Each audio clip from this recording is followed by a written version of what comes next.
I'm bisexual. You can't make me choose one Oh, thing. no.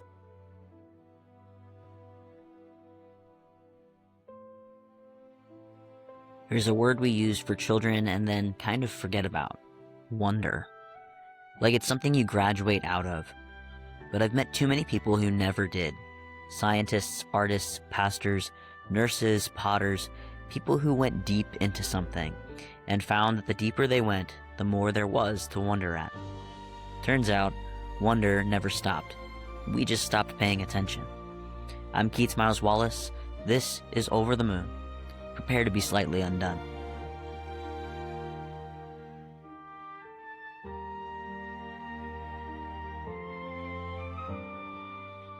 Hey all, this is Miles-Wallace, and I have the pleasure of sitting down with the Reverend Dr. Elle Dowd today. Elle, would you please introduce yourself? Yes. Thanks, Keats. Thanks for having me on. My name is the Reverend Dr. Elle Dowd. I'm a pastor ordained in the Evangelical Lutheran Church in America, which is a mainline denomination in North America. I got the doctor in front of my name recently because I recently graduated from the Chicago Theological Seminary with my PhD in theology, specifically bisexual theology and anti-capitalist bisexual theology. I have a couple of kids. I'm married to another clergy person. And one other thing that I do is that I am certified as a bar instructor. So I teach bar at the local Bar 3 studio in Chicagoland. Awesome. So I think I know some of your faith story and how you got to be a pastor, and I think other people probably, at least in the church world, are more familiar with that. Yeah. How did you end up a fitness instructor? Yeah. Yeah. If you would have told, like, if we could jump in a time machine and go tell my like 13-year-old self, like, you're gonna be a fitness instructor, like she would have fainted, like passed out. Because I was like, like the girl in like junior high that was like, like, oh, we all have to run and gym. And I'm like shuffling in the back, just like waiting for it to be over, or like, Me too. right? Like skipping the day, like, oh, it's the presidential fitness test. We have to do the mile run. I'm like, I'm sick, right? Yeah. And even in high school, I was a cheerleader in high school, and we'd like our normal warm up would be like to run from the high school to the middle school and back. And I would like, ask some boy to like pick me up, and we'd go drive around in the back of his car. I'd be like smoking a cigarette or whatever. And then like I'd kind of like get back to the school, do like 10 jumping jacks. So I'd be like a little bit flushed or something and be like, whoo, what a run. Like I say that to That's say, amazing. I actually think it's like really important to know that like I wasn't like, you know, star athlete, or like I wasn't like a runner or something. Sure. I was not like a fitness girly. So when the question of like, how did you sort of get into this is really interesting. I did, like, as I sort of became an adult, became, more and more active. But the story in particular with Bar 3 and becoming a fitness instructor was really because I like fell in love with my Bar 3 practice. So I was a client for a few years before I became an instructor, went through certification and training and stuff. And the way that I sort of made my way to bar was that my daughter was like kind of into yoga and had been doing some like aerial yoga and stuff, but we were looking for something close by. And this was like the closest studio of like that genre of like yoga, Pilates, bar, whatever, and I was like, oh, first class is free. I'll check it out. But I actually am a person who has multiple, like pretty severe chronic illnesses. So some of them, just like a sprinkle of some of the faves would be gastroparesis. So I have a paralyzed stomach. My stomach doesn't digest food like other people's stomachs. And I also have migraines and fibromyalgia and a bunch of other stuff, right? So I have all these health issues. So like for a long time, being in my body was like a really difficult thing. Like I didn't feel good. Like I couldn't sleep through the night because I was so like sick all the time. And I was going to like a million doctors, a million specialists, and we were running a million tests, and I was on a million medications. And I just could not find anything that was helping me. But what I liked about bar was, it's not that I hadn't done other workout stuff before, right? I had been sort of, I grew up in the early 2000s, lots of diet culture. I'd been on all through different boot camp this and fitness that and this, beach body program this. Like I'd been on all of that stuff, right? So it's not like I never worked out or something, but frequently I would get into these fitness spaces that were really toxic, that were like, um, all about like making your waist smaller and shrinking and wanting to like look a certain way. Or on the other hand, we're like really about like pushing and punishing your body, kind of like, okay, Sure. everyone, like drop and give me push-ups. And like, yeah, I guess if you can't hack it like the rest of us, like you can do like a girly push-up, but like, the rest of you, like, let's go, like that kind of attitude.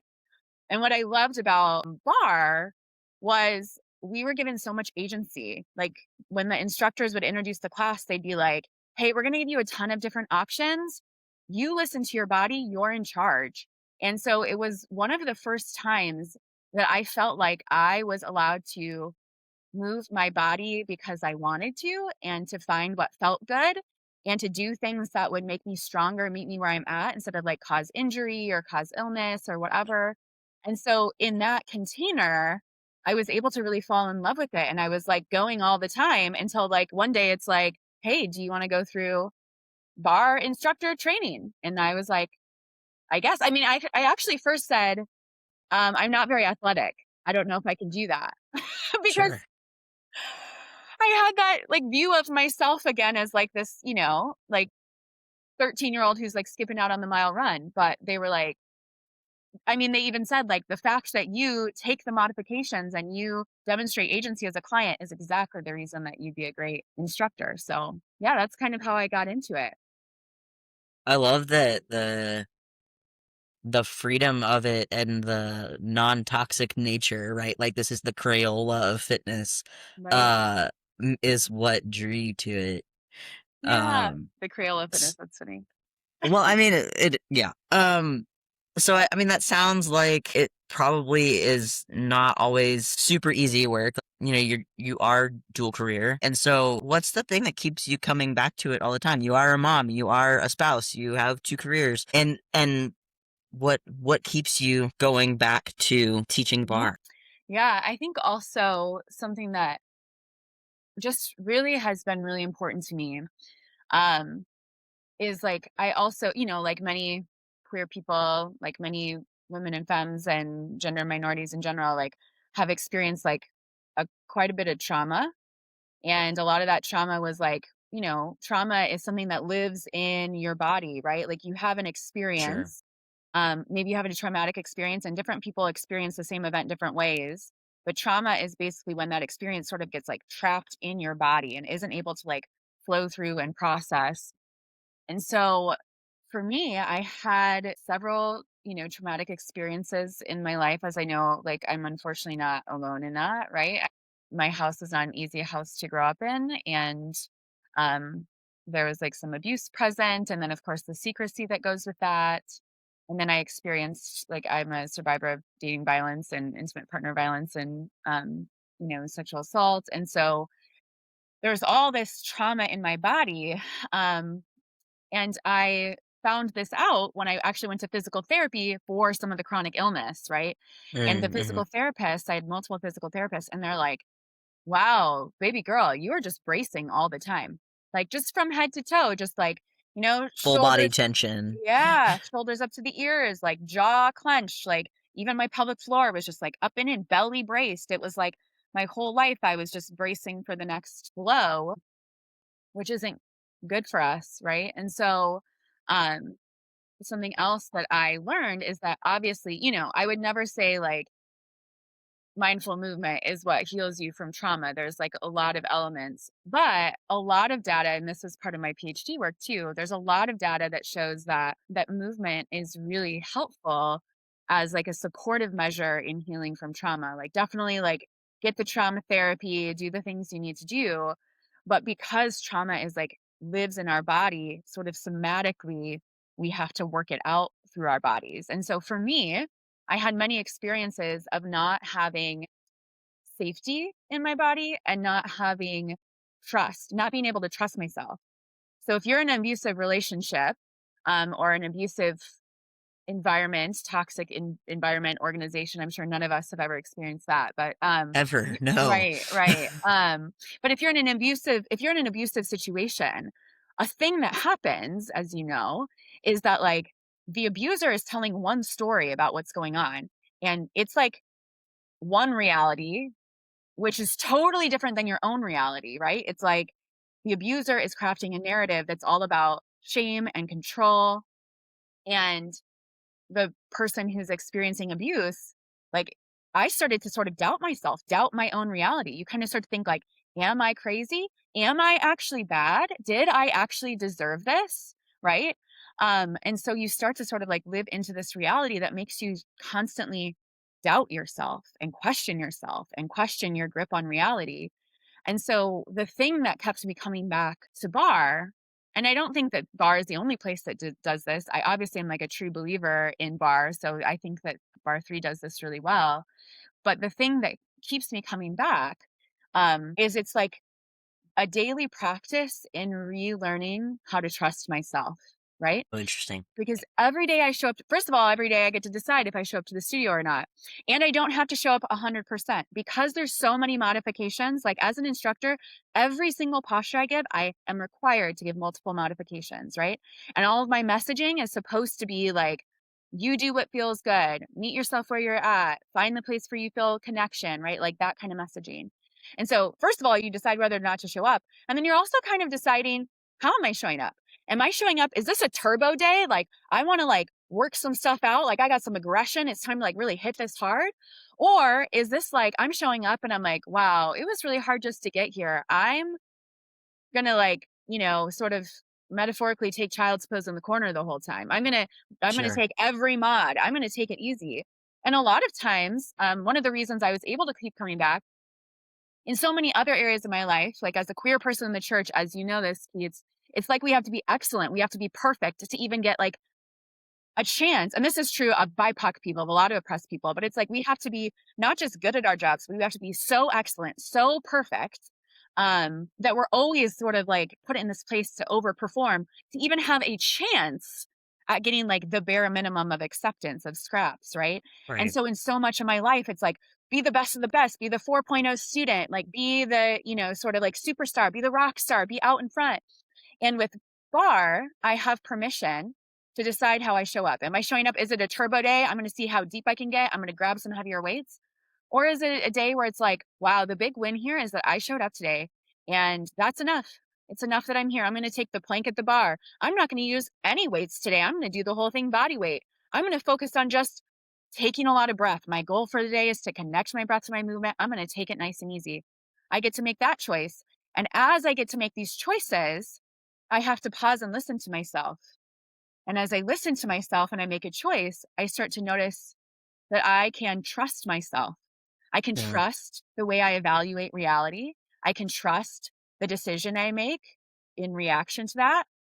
And then if the decision's not working for me, I can trust myself enough to then make a shift. And I'm empowered to do that. So every time I pick up the weights, every time I'm like making a decision about what posture, what shape, how deep, how hard, how long, every time I get to make one of those decisions and I'm in a container where there's actual consent and agency and not pressure, every time I get to make those decisions, it's like I'm rebuilding a muscle in my sort of like mental health and emotional wellness that had deteriorated from Sure. the abuse. And that muscle is the ability to trust myself.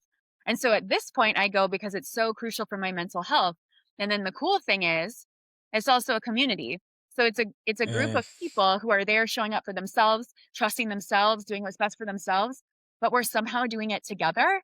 And our nervous system recognizes that. So we actually are able to sort of hold each other in that kind of, I think about a lot in church spaces, we pray for one another, or like sometimes I have hope for something for my friend and it's too scary for them to hope for this thing, right? It's too scary for them to hope for resurrection, or it's too scary for them to hope for a good and loving God, right? But me over here, I can hope that for them. And we do that on behalf of each other. sure. Similarly, in bar, it's like we're all moving together in this community where we care about each other. We're taking care of ourselves, but we're showing up together. And because of that, we kind of hold each other through stuff. So it's like my nervous system knows that it's actually safe for me to take this breath work because there's 15 people around me with their eyes closed who are breathing low and slow. And so my nervous system is like calibrating with theirs and being like, oh, these people around me say there's no danger. There's no danger. I'm okay. Right. So it's like we cultivate trust and safety on behalf of one another too, in ways that are sort of like almost like magically subconscious, like mycelium, sort of, like the underground network of Sure. Yeah. mushrooms. Yeah. It sounds like distilling what you just said, that you keep coming back because you're finding an opportunity to discern what is true about yourself, about your experience, and that you have the support of other people who are also trying to find things that are true. And I think that's really important in a time where what is true is so distorted, right? Like Yeah. everybody is trying to tell you, well, this is true and that is true, and marketing is more pervasive than ever, telling Sure. you what they claim as truth. But to take the time regularly, as you said, a practice to stop and say, no, this is what my body says is true today.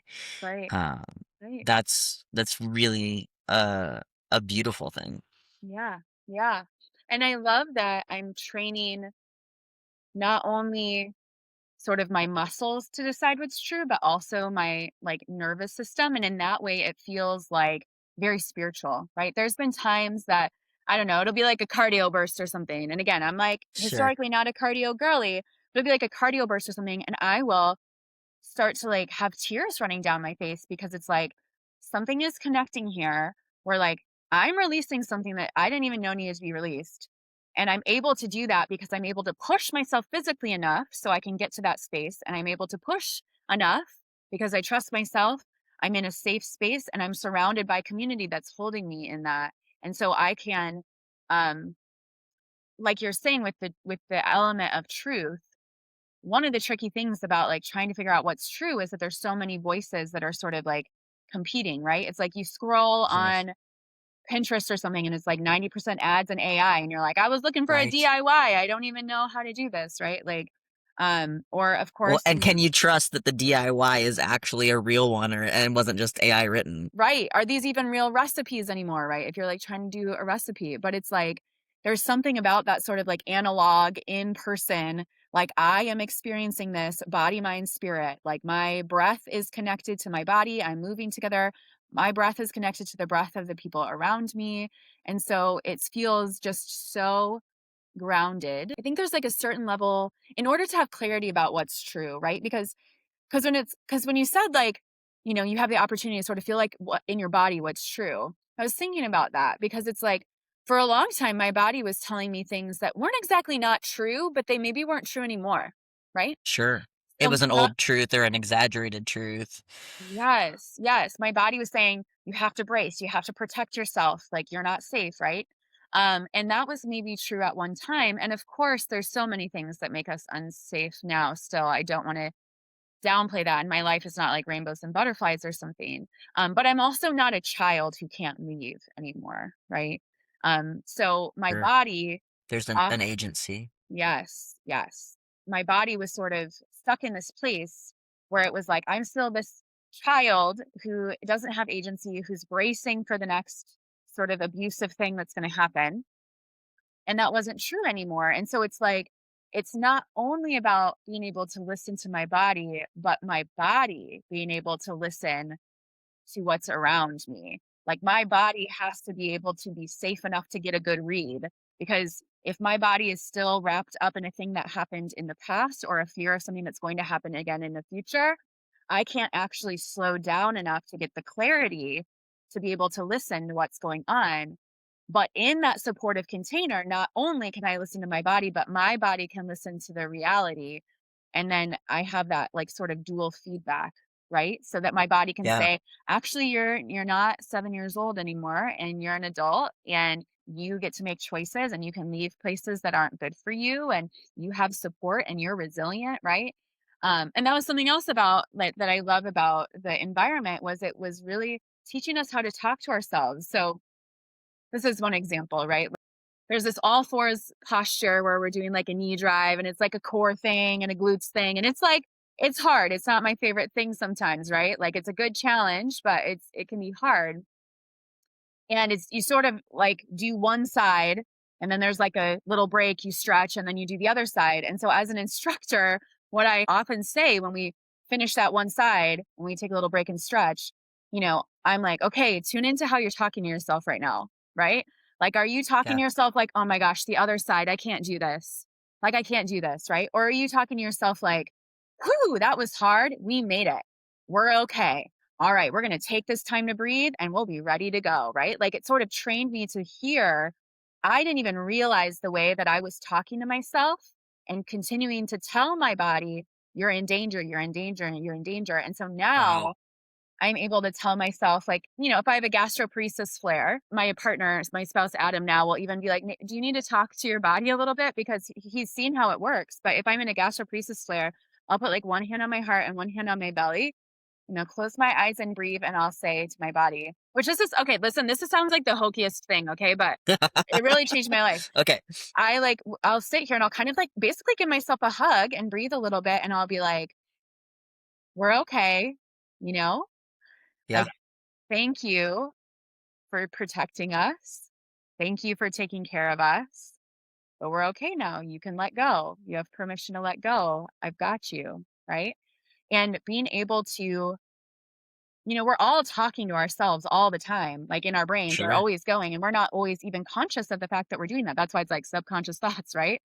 But something else that I love about this community and mindfulness is instead of just letting that sort of run wild and feel like it's happening to you, it's another moment of agency of like, I can take control of the messages that my body is giving because I can speak directly to myself and I can listen to what my body is afraid of and then respond with compassion and kindness and gratitude and say, we're okay.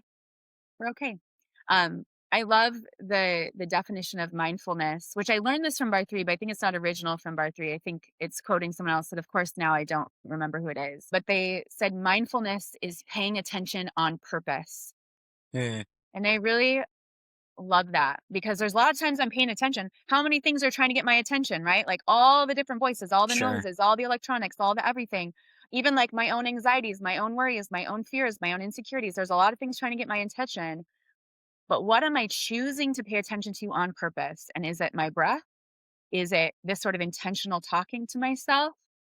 What am I giving my energy to? Because Adrienne Marie Brown says the thing that we pay attention to grows, right? That's emergent strategy. And so where am I directing my energy and my focus? And it becomes this sounds like it becomes this opportunity over and over again to recalibrate. To yeah, okay, so throughout whatever time between classes you might have experienced some traumatic thing or just had a bad day or whatever it may be, but you get this opportunity to recalibrate and say, nope, actually that's not the way I want to talk to myself. Yeah, Actually, that's not my entire life. It's just this one thing. right. Um, Yeah. that's so great.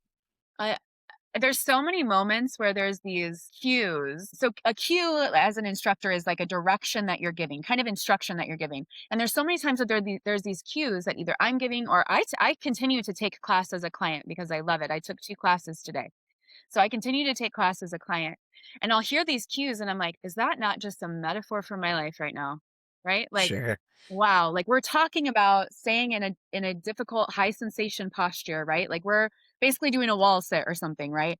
And they're like, "Ooh, can you find your edge? Like find the place where you feel both strength and challenge, find your edge, go there, And then you're What a kind of like, metaphor for life. right? You're Yeah. like holding there and they're like, telling you, you've done harder things than this. This is temporary, right? You're feeling high sensation. Don't hide from it. Lean into it.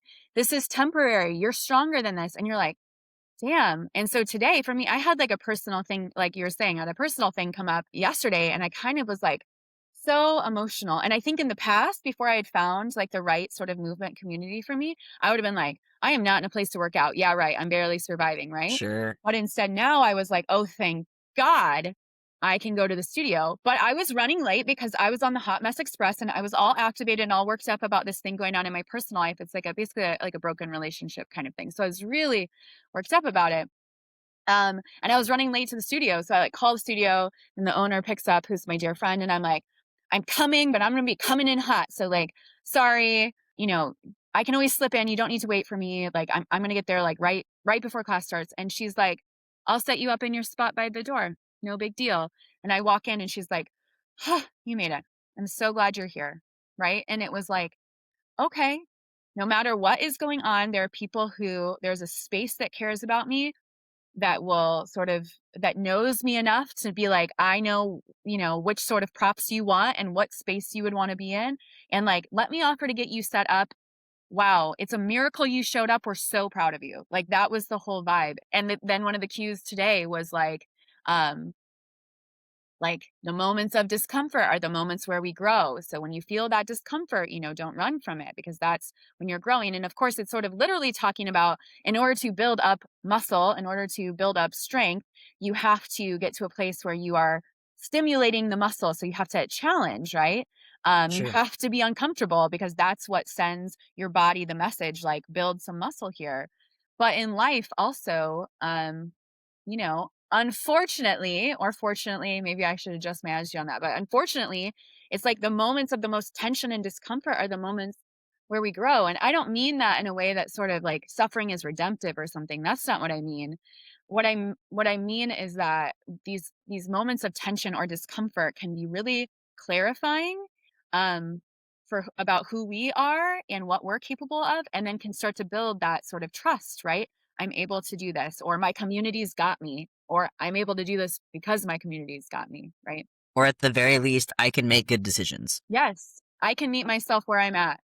Another cue that I give a lot, and I give it because I love it for myself. Another cue I give a lot is, it's like, you cue one side of emotion and then maybe the other side's different, right? We all have imbalances, we all have whatever. And I also say, you know, you don't need to compare yourself to anyone else. Every body is different.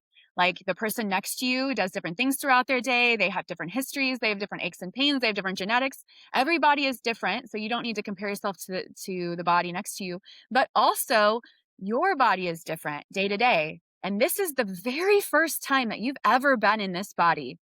So give yourself plenty of grace, meet yourself where you're at, right? You don't need to even compare Yeah. yourself to yourself 10 years ago. You don't need to compare yourself to yesterday when you got 8 hours of sleep and today you got 6. All you need to do is meet yourself right where you're at, right? This is the very first time you've been in that body. Give yourself grace. Beautiful. In a similar vein, you've got the bar 3 instruction. You're also an ordained pastor. Yeah. And it seems like both of these disciplines at their most core point are about inhabiting a body well. Mm. Um, do you feel like those are the same or similar work, or do they feel pretty separate for you?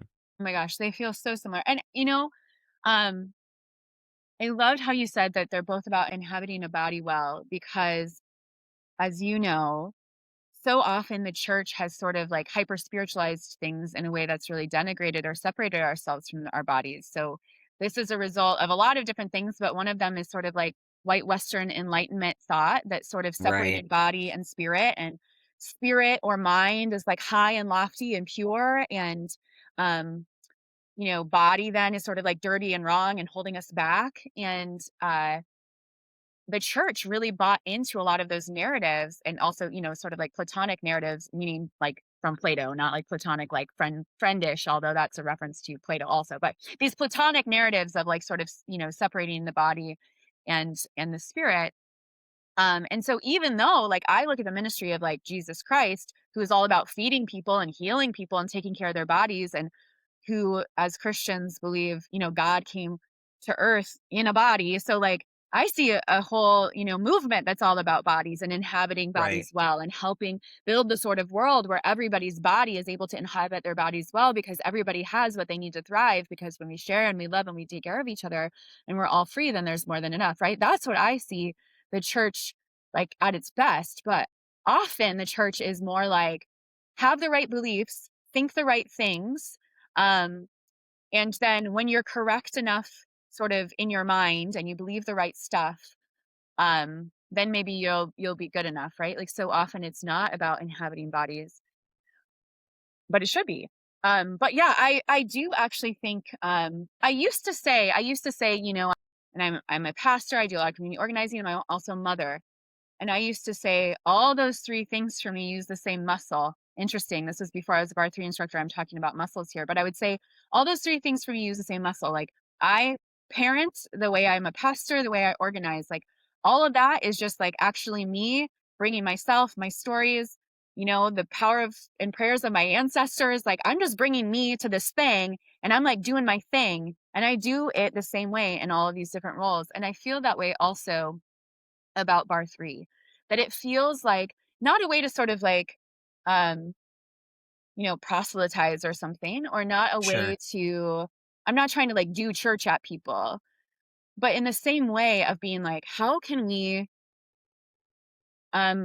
clergy at our best are creating a safe and welcoming space where we can be brave and be challenged, and where we can sort of like love each other into being more whole, and our community into being more whole. And so, in a lot of ways, I've said that leading bar 3, like leading a class, is a lot like leading a liturgy. Because in bar 3, it's like the structure of the class stays the same. The movements might change, but the basic structure is the same. Every instructor has a little bit different flair, a little bit different style, but the structure is the same. So it feels a lot like leading a liturgy. We got warm up, we got a flow, we got leg work, combo work with the weights, cardio burst, stretch, then we're down on the mat and we do core and glute work, and then stretch and breath, right? Like, you can always count on that. It's a predictable rhythm. And yet within it, it's sort of modified for the moment, for the community. I look at my class list, I say, ooh, we have a lot of folks who are like 70 years old today. Oh, we have this person who just got back. She had knee surgery. Okay, I'm going to make sure that I either change the movements that I'm cueing so that it's more things that meet more people where they're at, or I'm going to make sure that I really give the mods for people, or when I say or, it's probably and, right? And I'm going to check in with these people before, during, and after class, like, hey, you listen to your body, you do what's best for you, right? So, there was a situation in our bar 3 studio is really special. Everyone, I think, feels that way about, like, when they find their third space or their place that's like is their community. I think everyone feels that way, but I really Right. do think that my community is exceptional. We've seen each other through, like, people have left abusive marriages. We've seen people who have been through job loss and job transitions. We've seen people who um, have been through cancer, right? Um, we've seen people who have been through like horrible loss, and people have really shown up for each other to the point that, like, people have like fixed each other up with their like future husband, and then we all like surprise them at their engagement party at the bar, right? Like, it's a really strong community in that way. And one of the pillars of our community, a lot of times in church there's like the matriarch of the community who's been there Sure. forever, who's like, maybe not officially in charge but really runs the show. We have one of those at bar. She's not a little old lady who like makes the cookies or whatever. She's in her 40s. I'll call her G. And G has been with the studio since before the studio was even planted. She was there when it Okay. was like an idea that was like happening in garages and out in the yard, right? Like, before there was even a studio. G was there, and G was that person who always showed up a little early and helped out with little things. She'd come in between classes and vacuum the carpets, right? She just sort of was that, like, you're like, who's the bar 3 fairy who comes in and folds all the little sweat towels? Who's the bar 3 fairy who makes sure that, like, I don't know, this windowsill is dusted? It was G, right? And she was a client. She wasn't being paid to be there. In fact, she was paying to be there, but she just kind of was always present and is always present and was always there making things run. And G is a cancer survivor. And we found out this year that her cancer is back, and it's a pretty tough prognosis, right? And so she had to have surgery, and G was away for a while. And once she was cleared, um, she was like, all right, I'm going to come back and try class. And it was like, we all showed up for her first class wearing the color of her cancer, like her cancer sort of like ribbon color. We all wore hats so she'd feel comfy because she was in her hat, right? We decorated her little bar space. And it was like, the liturgy of that class, instead of it being so about self-care, which it normally is, even more than usual. I was honored. I was the one who was instructing that class, her first class back. And Awesome. so I was honored to be able to be like, talk about the strength in this room, the resilience, the community. When we did breath work instead of our normal breath work, we were picturing just sending all of our love to G and just like raining little hearts all down on her, right? And so, so many people afterwards came up to me, and first of all, I mean, the number one thing was like, wow, G did this. G is going through just unimaginable, difficult thing. And she's such a pillar in this community that everyone wanted to show up and love and support her and surround her. And how inspiring that like she showed up and she did this hard thing. And even just, not even just like physically it's hard, but when you're going through something tough and vulnerable, to sort of show your face to a community when you've normally been the pillar of strength, wow, Sure. that's really vulnerable. And so mostly people were swarming G and giving her love and being, well wishes and connecting with her and just like, being so proud and so inspired by her and just really offering her support. But afterwards, also many people came to me and said, it had to be you that led that class. That was Mm, perfect.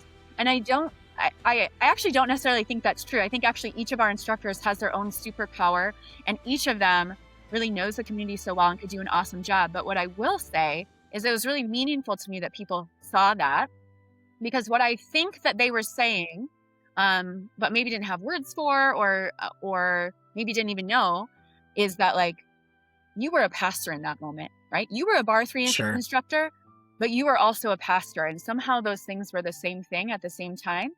And it's kind of like, subconsciously your training kicks in, your calling kicks in, and you're like, Right. this is who I am. And, if I never teach another class again, I taught that class and it was really, really important. I mean, not to be too on the nose for the podcast, but it sounds like you're really a community that experiences wonder together. Yeah. And not just in the way that I think we think about wonder as a positive thing, which it often is, right? Like that's the most recognizable form of wonder is when something is just amazing beyond our words, but also the wonder of the really hard things that we just don't totally understand that knock us back without words. But y'all are doing that together and in a supportive way. Yeah. And I mean, I don't wanna sit here and pretend that, like, I hate fitness classes, like, that's not who I am either, but, it wouldn't have occurred to me that there was that depth of community, uh, in a bar 3 class. Yeah. Yeah. Yeah. And I think, some of it is because when you just keep showing up over and over and over and you see the same people over and over and over, you just start to love each other. This is like a thing that I think about a lot, like in my role with like, community organizing or showing up as a community or even as a pastor at church is like, wow, if you really just keep showing up to a place and seeing the same people, you cannot help but be fond of them. You really can't, because Sure. you might also be annoyed by them, right? Don't get me wrong, I get annoyed by people. But like There's a fondness and annoyance too. one, you're just like, ah, there's a familiarity that just breeds this kind of fondness. But yeah, I do think there's a level of wonder. Um, there's for me, there's been, I mean, I still have wonder in the freaking fact that I'm a fitness instructor. Again, this is wild to me. Like I hated that. I had asthma or I have asthma. You know what I mean? Like I'm like, before I started bar 3, because I have some neurological issues, like there was times like I was unsteady walking and I was falling over. And now I'm like coaching people through and holding myself like warrior 3 balance poses, right? And I think it's easy to point to like that obvious physical progression of like increased mobility, increased balance, increased strength, increased sort of like neurological connection. I think all those things are important. I think we can get into a weird ableist space sometimes where we only sort of measure success in um I don't know, sort of like increasing athletic endeavor, when actually the real success underneath all of this is that I kept betting on myself and believing in myself and showing up, right? Like it's vulnerable. Anytime anyone walks into a fitness studio, it's like a vulnerable thing, right? Because you're like, oh, I'm like moving my body, I'm pushing myself. It's like a weird kind of thing. And maybe people are gonna see and what are they gonna think? And so I've taught, I don't know, probably I've taught maybe close, I'd have to like look at this, but I'm guessing I've taught close to 1,000 classes, Wow. and I've taken over 500 classes. So that's like 1,500 hours that I've like shown up in my body in this way and with these people. And like there's like a wonder in that of like, wow, like that level of commitment, that level of persistence, that level of there were times that it wasn't easy for me to show up. I'm in the middle of, when I was in the middle of my PhD exams or my dog died, right? Like sometimes it wasn't easy to show up because it wasn't easy to do anything. But yeah, like here we all come. And so I think kind of tying it back to earlier, I think that one thing that the abuse and trauma did to me was it tried to stamp out and stifle my ability to have that wonder about the good things, that positive sense of Mm, wonder. Because that positive sense of wonder, it's like hope, right? It's vulnerable to hope. Like, who do you think sure. you are hoping for a good thing? Why do you think something good would happen to you, right? Like, that's really vulnerable to say, I want something good to happen. Maybe something good will happen. Opening yourself up like that hope, that wonder can be really vulnerable. And so I think the abuse and the trauma made me in a really protective place and kind of stamped that out because that message, like the voice in my head wasn't my positive voice now that the way I talk to myself, the voice in my head was often the voice of the people who had hurt me.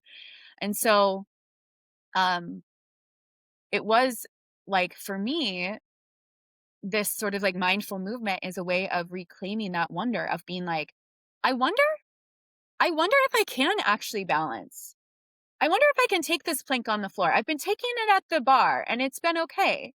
Um, I'm going to take a step back today and do a little bit harder plank on the bar. Maybe next week I'll try it on the floor. I wonder, right? And sometimes I would wonder like about taking the next sort of like level in a movement or something. Sometimes I'd wonder and I'd try it out and the answer would be not today, right? Or not in your body, right? That's not for you. It doesn't work for you. And that was also okay. But the ability to just wonder and be vulnerable enough to ask the question and try it out was part of it because for so long it was the message was, yeah, who do you think you are? Right? Why would you think that good things should happen for you? You don't deserve that. You can't Right. do that. That's not for you. And instead it's like, huh, what if it is? What if it is for me? What if it's for you? What if it's for me today? What if it's not for me today? What's the worst thing that can happen, right? It really uncovered a lot of fears for me. My fears of failure, my fears of looking bad, my fears of whatever. It's like, huh, what's the worst thing that can happen? I try the Warrior 3 and I fall out of it. I shake it out and then I try again another day, take a mod, whatever.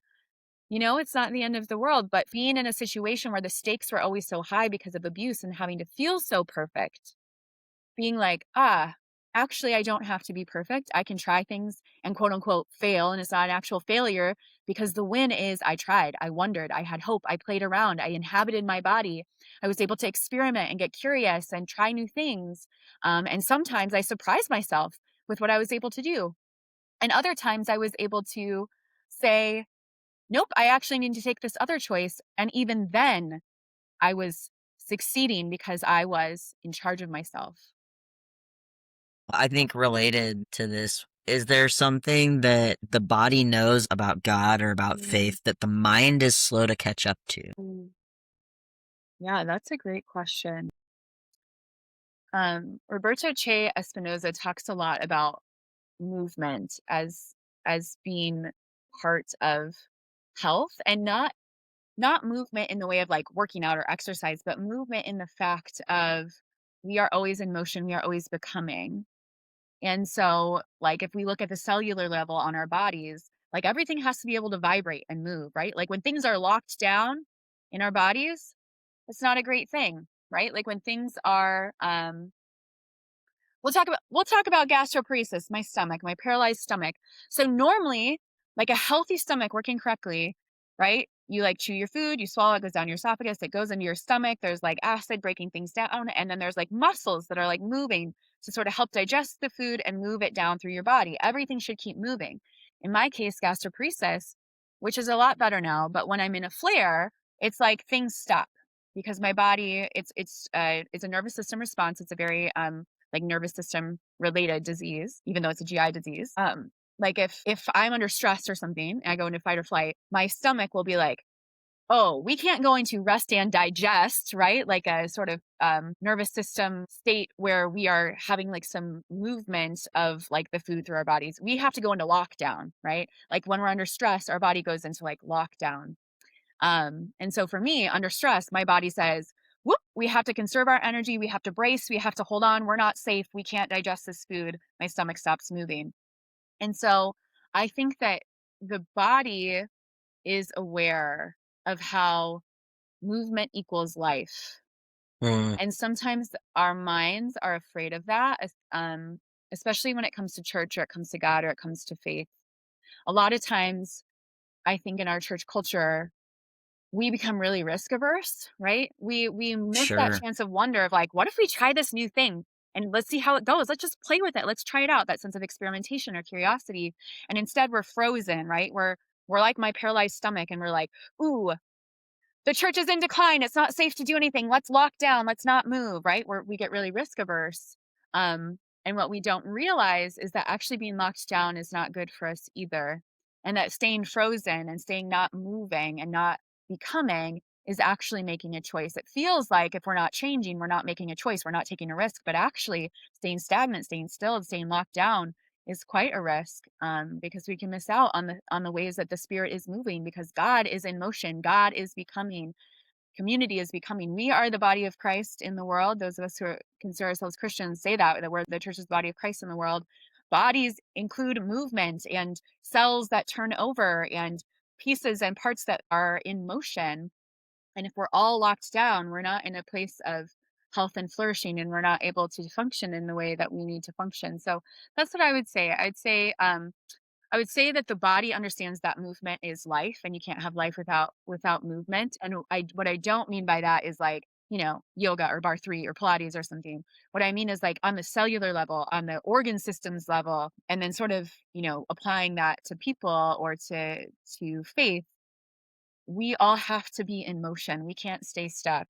Um, that's what I think that the body knows. And even on the like to get into the physics side of it on the atomic level, right? We are all our individual atoms vibrating, and that's what makes things exist. Yeah. And so it's so interesting that we are willing to step into that frozen space. It is often unhealthy, right? Like living there for a moment to determine what you need to do is one thing, but Right. staying there is unhealthy when really we are always already moving. Yeah. We don't actually have to decide whether to move or not. We are already moving. Yes. We just have to make the choice to move more. Yeah. Yeah. And I think too, you said something really profound here too when you were saying like it's okay to sort of like to come to a pause, but like not to stay there. And it made me think to myself, like, what is the difference between being sort of frozen or locked down and being at rest? Because I think there's a difference, right? Mm, One of the things I learned from physical therapy was so my body was very rigid. It was very locked down because I was bracing, right? So I'll use the example of my core. My core was always bracing like 24/7. And that was like affecting my digestion and a bunch of other things because my core was just bracing, bracing, bracing out of sort of a trauma response. What I learned from PT was that tense muscles are not necessarily strong muscles. In fact, tense muscles are often weak muscles. mhm. So what because I was bracing so much, I was like stiff, but I wasn't actually strong. And in order to get strong, I had to actually relax into real rest so that I could move to gain strength to get strong. And I think that's like an important distinction, right? Like even within our bar 3 class, we have like, time where we slow down for stretch, we do breath work, right? There's time where we find stillness. We're not, and we always say that the stillness is just as important as the movement, right? And sometimes even harder to make time for. So the stillness is important. And there are some differences, some important differences between the stillness of rest versus the bracing, locking down that comes out of scarcity, out of fear, Right. out of anxiety. Um, yeah, so thinking about that sort of on a, I don't know, church or faith level, or even just like a human family level, like there's a difference between taking a breath and taking a pause and relaxing into ourselves, into our community, and taking time to dream and wonder together and figure things out. There's a difference between that and being like, lock the doors, lock down your heart, don't open up to each other, don't ask questions, don't pursue something new, stop moving, right? Like those two things are really, really different things. Even if maybe from far away, you're looking at someone You're not necessarily seeing the difference between being tense and being at rest in your core or something, Right. but it feels a lot different and the results are a lot different. That's so important, I think, to note. And I think we do have a tendency to say, well, I'm holding up the wall, right? The Mhm. wall of my life is trying to crash at me, and I'm holding it up, so I'm succeeding. And really, you're just exhausting those muscles in either your physical or your mental, spiritual body. Yeah. Those are not strong muscles; they are braced muscles, and Yeah. you have to let them go at some point. Right. Yeah. All right. What is something that I mean? You said you've done what 1,000 classes or more. What's something that still surprises you this far into fitness instruction and something that you just didn't expect the body necessarily to be capable of? I didn't expect that I would continue to discover new muscles. And what I Mm, mean by that is not actually like sort of like seeing muscle definition on my body. That's not what I mean. What I mean is because for so long I was really disconnected from my body because of our culture, because of trauma, because of my health issues, whatever, like my sort of mind body connection was just not there. Um, there was a lot of muscles I had just never felt before, right? And so it's been only like recently, like a good example would be like, it's only been recently that I've been able to engage my lats, which are the mm, muscles in your back, right? I just was always so tense that my shoulders are up by my ears, so my traps were engaged, right? And your traps are sort of what's opposite of your lats. As your traps are pull up, your lats are supposed to pull them down so that you're in alignment, right? But if you have overactive traps because you're super anxious and you're super tense up here, a lot of times then your lats are weak. And because I didn't have good mind body connection, when people would say like, "Roll your shoulders down your back," I'm like, "What are you talking about?" I was like this? Like, what are you talking about? I like literally yeah. like I had no idea what they were talking about. And it was really only maybe the past year that I like was able to sort of isolate and engage my lats and be like, say with my brain, squeeze your lats and then be able to do that. Right. And so that's one that happened pretty recent. So it's top of mind. But there's been a lot of other moments like that, right? Where it's like, oh, I never realized when it says we should have a flat back here. I wasn't really having a flat back before. I wasn't as aware of my body in the space and then now I am. Or even flexibility wise, I thought I was in a certain posture or in a certain shape and now I'm finding new spaciousness, new depth. And so I think just that is what's surprising to me is I don't sort of always know that my mind and my body aren't connected, that brain and muscle connection aren't there. I don't always know that it's been missing until it clicks into place and turns on. And then I'm like, oh, I've never felt that muscle before. Wow. Right? And it's life changing. It's life changing. I used to have just chronic shoulder and neck pain, just like really horrible. I'd go to like the massage therapist or something and they'd be like, "Were you in a car accident?" And I'm like, "No, I'm just really Right. stressed out." And I don't have that anymore because now I have that balance with my lats, right? Similarly, I had a lot of low back pain and it's because I never knew how to engage my glutes. I'd never felt my glutes really turn on. I built up and strengthened and trained my glutes to turn on. My low back stopped compensating so much. Oh, was there ever a moment that just changed everything for you? And that's a broad question. Yeah. Yeah. So when they asked me to be a bar 3 instructor, and this is like, I'm in Chicagoland, but I am in the suburbs, right? Okay. Like I am in like a quote unquote nice suburb. All right. So like we're talking like picture where I'm at. All right.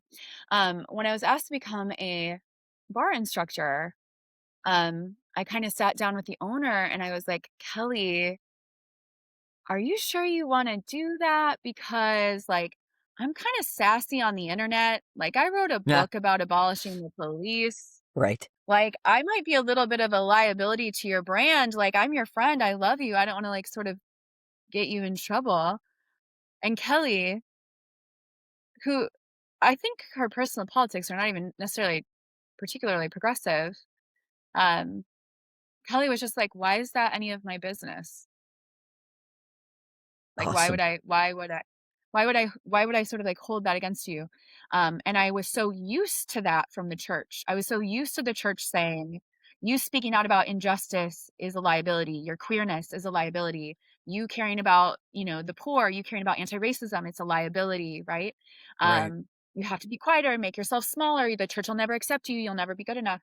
And similarly, I, like, said something, like, in the studio. In the studio, it's like I have this reputation as just, like, so beloved, right? So cared for and so, like, such a part of the community, and I was making some, like, jokes for a while about, I think it was, like, some self-deprecating jokes Mm, where I was kind of like, "Oh, like, I'm kind of like a bitch or whatever, like, people think sure. I'm too much," or, like, people, I'm a little whatever. And like finally one of my instructors just looked at me and goes, "I really hate when you say that because I don't understand what you're talking about. Because you're That's just like one awesome. of like the most sweetest, most lovely people. And I just don't understand where you got that idea Yeah. about yourself." And I was like, I can tell you it's the church, right? For years and years and years, it was like, Elle's a problem. She's too big. She's too much. She's doesn't know her place. She won't shut up. Right.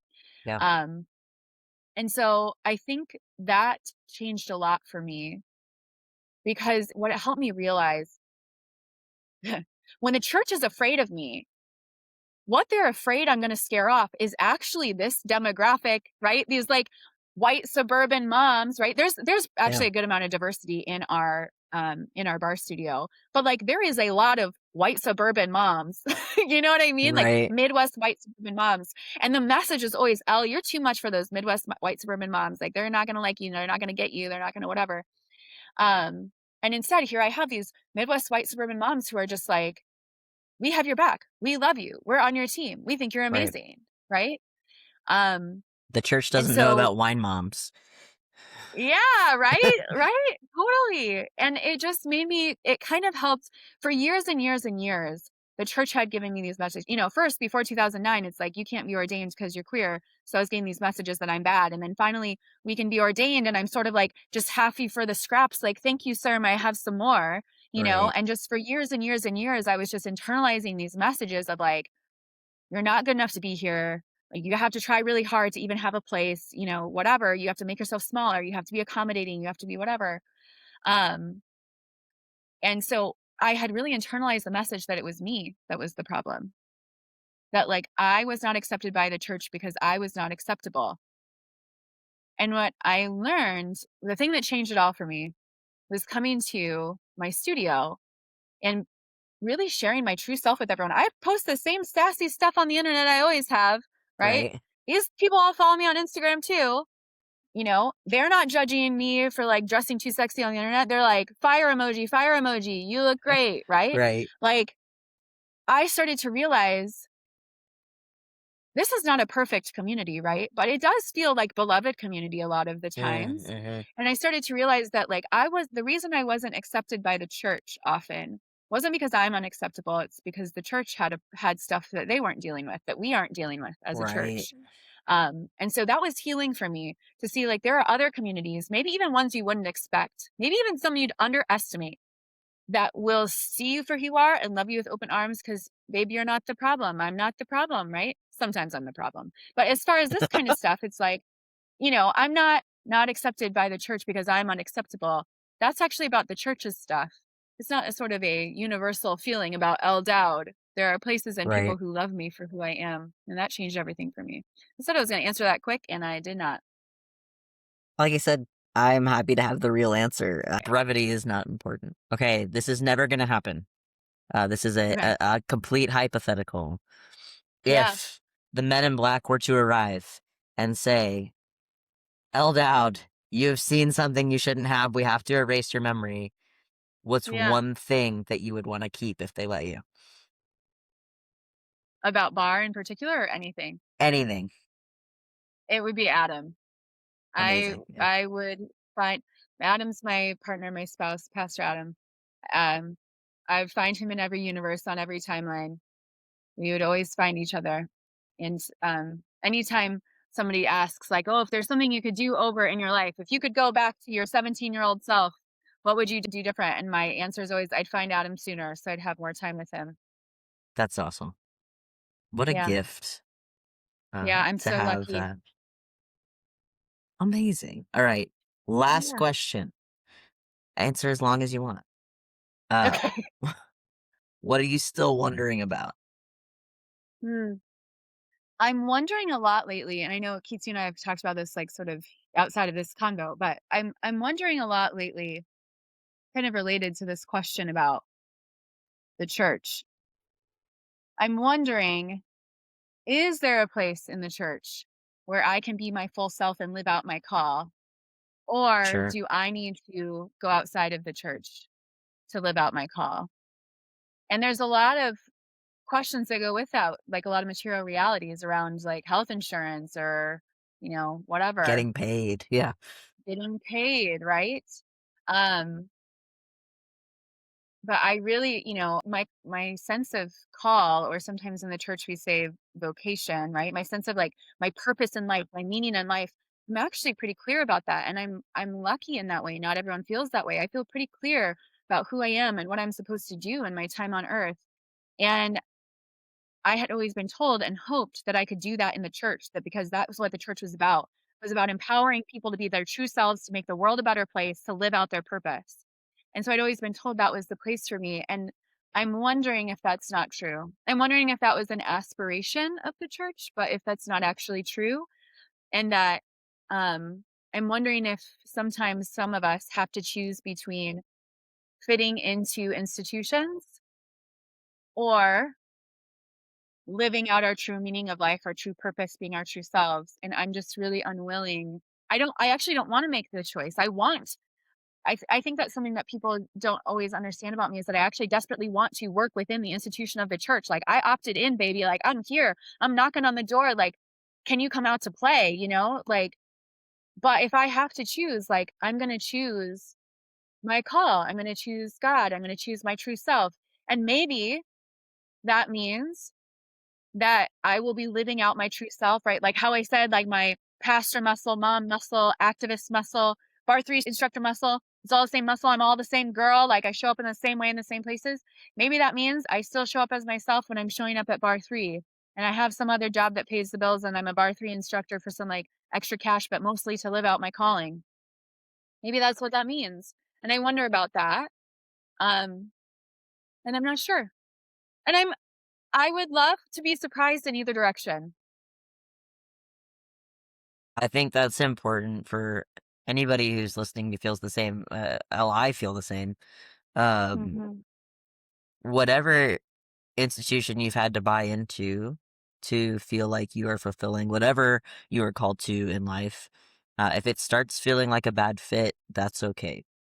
Right? Like that doesn't mean that your call isn't real. That doesn't mean that your Mm, call ends with that thing. Maybe that mm, thing is the thing that gave you the training and the experience to do that called thing somewhere else. yeah, Or maybe it works out, right? Like maybe you need the tension to have the growth, like we mentioned before. The discomfort right. is real, and maybe the Mm, discomfort is temporary, and you keep moving yeah, forward into a new thing. mhm, Sometimes mhm. maybe it isn't, right? Like wall sits at some point are really uncomfortable, and you Right, have to stop eventually you doing have a to get wall off sit. the wall. Yeah, Yes. eventually you have to get off the wall. Yeah, Yeah. So for sure. if you are still being instructed to a wall sit beyond the reasonable time, maybe reconsider where you're Right, doing your workout to yeah. continue the metaphor. But I think that's such an important wondering to have right now. I think a lot of us are in the same place. I think we saw that during, the early part of the pandemic, sort of during lockdown. It was like everyone was on lockdown, and then kind of as we're emerging, like, everyone switched their jobs. You know Yeah, what I mean? It was like everyone had enough time with their thoughts and enough disruption to their status quo to get a second to be like, "Wait a minute, is this the life that I wanna be living?" And, like, right. everybody quit their jobs and got new jobs, right? In my group of my 5 best friends from high school, there's 5 of us, we're all in totally different fields. We're, like, really different people from each other, but, like, we've just kinda hung in there in our friend group, which is really cool and beautiful and special. All of us got different jobs, right? Like, that same within a Yeah. few months of each other, because it was just, like, everyone, we had all my friend group, but also all of us had gone through this experience that had been, like, we had a second to be like, "Is this working? Is this what I want?" And for many of us, it wasn't, right? And even for Yeah. those of us who it was, like, we then got to live into that more intentionally. We got to be mindful. We got to pay attention on purpose and choose it for real.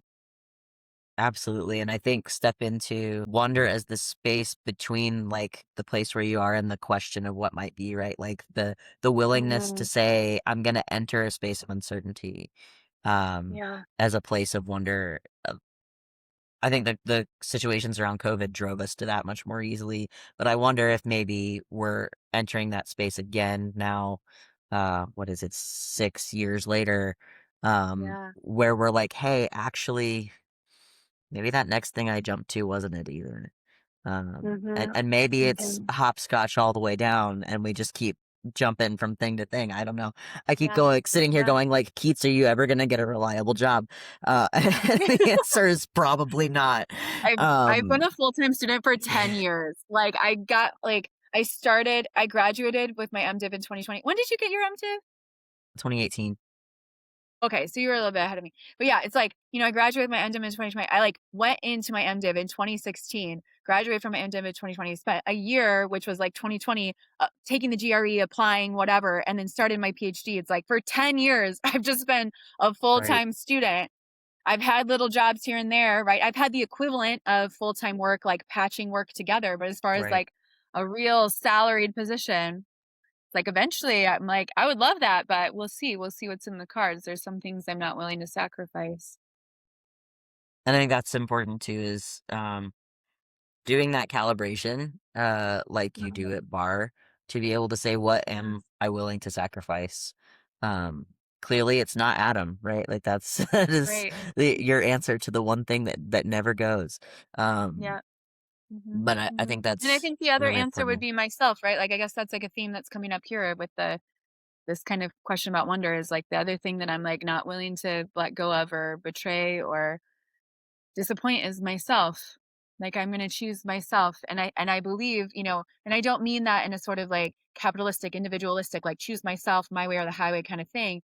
I mean it more in the way of like I want to choose myself being the person that I believe God's calling me to be, living my purpose in the world because I believe that's in greater service not only just to me but to everyone and that's how I better can serve God and other people and love myself and the people around me. Yeah. Like, the one And thing not to let go of is myself and Adam. and Adam. That's 2 things. I'm bisexual, you can't make me choose one Oh thing. no. Look at you. That's Uh, perfect. I think that's uh, also I think that's also really important that, choosing yourself, um also means choosing the clothes that you enjoy on your body that feel good. It also means doing the workouts that feel good to your body. It means eating the things that feed your body in a way that you understand to be healthy. It doesn't mean just eating nothing but rice and chicken breasts so that you can Right, no. get those gains. Like Right. there's a lot about putting yourself first that means letting go of a lot of these structures that have been put up and the things people tell us we have to be. Yeah, absolutely. You have to be able to, like, listen to that voice to our truth, listen to our bodies, and let our bodies listen to our environment and find that truth. Well, this has been wonderful. Thank you so much. Yeah, thank you. This has been great for me. I can't wait to listen back to this.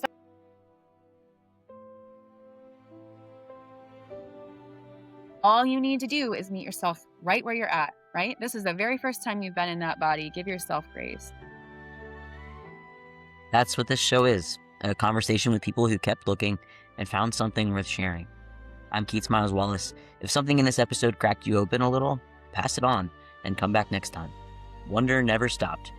We're just paying attention again.